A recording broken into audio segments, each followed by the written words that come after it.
उपमुख्यमंत्री अजित पवार हे 2 दिवस बीड जिल्ह्याच्या दौऱ्यावर आहेत।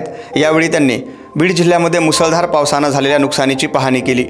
गेवराई तालुक्यामध्ये गोदावरी नदीला पूर आल्याने अनेक ठिकाणी शेती पिकाचं मोठं नुकसान झालं आहे आणि या नुकसानीची पाहणी अजित पवारांनी केली। यावेळी माजी आमदार अमरसिंह पंडित, विजयसिंह पंडित आणि प्रशासनातील अधिकाऱ्यांची उपस्थिती होती। शेतकऱ्यांच्या संकट काळात आम्ही शेतकऱ्यांच्या पाठीशी उभा आहोत। कोणत्याही शेतकऱ्याला मदतीपासून वंचित ठेवलं जाणार नाही असा विश्वास यावेळी अजित पवारांनी व्यक्त केला।